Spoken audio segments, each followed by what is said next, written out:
Nagkaloob ng tulong sa Manila City LGU ang Iglesia ni Cristo na abot sa 3,000 kaban ng bigas at 1,000 personal protective equipment. Nagpapasalamat si Manila Mayor Isko Moreno sa Iglesia ni Cristo sa tulong na ipinagkaloob na. Ang makikinabang ay mga frontliners maging ang mga residente ng Maynila. May live report si Erlo Bringas mula sa Maynila. Erlo.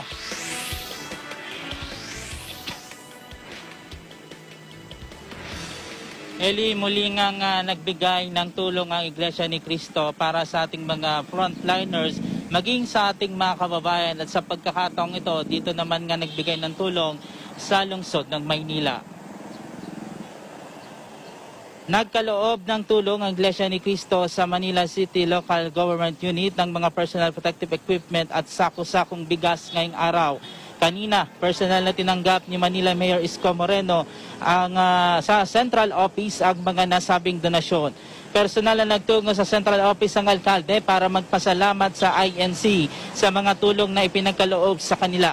Ayon sa alkalde, sumulat sila sa tagapamahalang pangkalahatan ng Iglesia ni Cristo, ang kapatid na Eduardo B. Manalo upang humingi ng tulong sa kakulangan ng personal protective equipment ng mga frontliners sa Maynila na manghasya dahil sa bilis ng tugon sa kanilang kahilingan. Narito lang bahagi ng pahayag ni Manila Mayor Isko Moreno.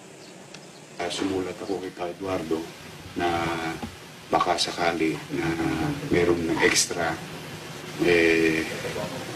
halos wala pang 24 hours may tugunan kay Eduardo, kaya kay Eduardo maraming salamat po sa mga kapatid natin sa iglesia.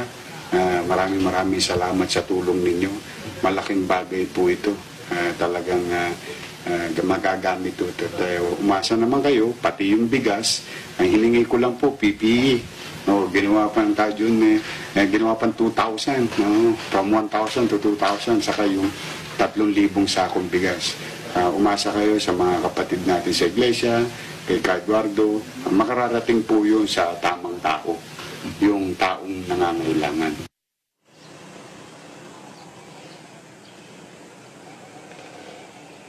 Aabot sa 1,000 personal protective equipment at 3,000 sako ng bigas na ang makikinabang ay ang mga frontliners at sa ating mga kababayan sa lungsod ng Maynila ang pinagkalooban ng INC ngayong araw. Ayon kay kapatid na Gisero Santos Jr., General Auditor ng Iglesia ni Cristo, ang mga ipinagkaloob na tulong sa lungsod ay bahagi nila ng inisyatibo ng INC na makatulong sa mga frontliners maging ang sa ating mga kababayan. Bahagian nila ito ng aral na sinasampalatayanan ng Iglesia ni Cristo